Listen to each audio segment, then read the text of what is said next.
Bass and those guys. Saw you chopping up with Mike over there. Was it just good to have Mike D'Antoni around? It is. It's always good to have Mike around.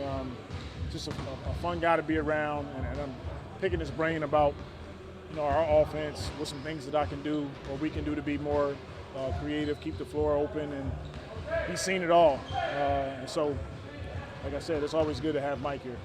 Last year being your first year, how much did you just go to that as a sounding board or stuff like that throughout last year? A ton. We talked a lot after games, especially. And he just, his message to me was just keep it simple. What you see is what you see, and keep doing the things that we're doing and coming in and having a really good gym. What's the biggest difference for you year one to year two on the first day of camp? I feel like I know a little bit more just based off of going through a whole season. But then we're incorporating Z, so it's still a lot for me to learn, and the guys will teach me as I go.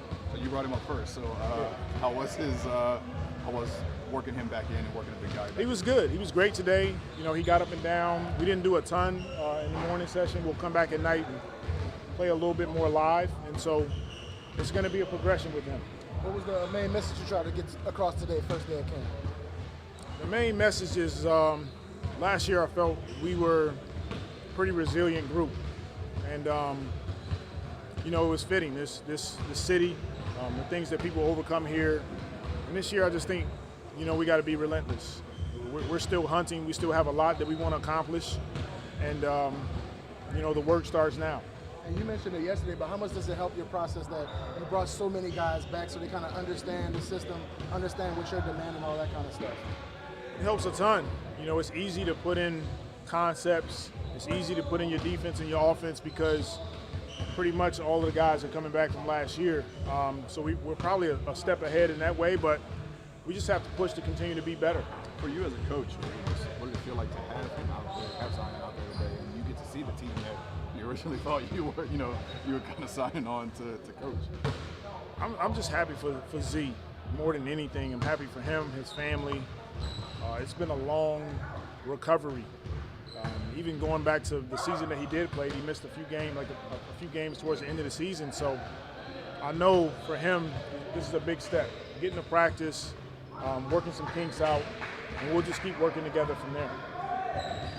Coach, you talked about yesterday how you were impressed by seeing the teachings you guys, all the coaching staff gave them last year in pickup games and such. Did that carry over into this today? It did. Like I said, the guys are pretty far along in terms of understanding concepts, our defense and our offense, but at the end of the day, we understand the work that's in front of us. We don't take anything for granted, and our mindset is to continue to come in and get better, and we got a good group. Brooke mentioned yesterday that I think everybody was set to go except for Kyron and maybe Larry. What was Larry kind of able to do? Larry went today. Like I said, today was not live and not a lot of contact. We'll see how he feels in the evening. But Kyra did more of the same that Larry did, but they won't. I know Kyra won't play 5-on-5 in the evening, so that's where we are. Thank you, Coach. Thank you, Coach. See y'all. Thank you. Good to see you.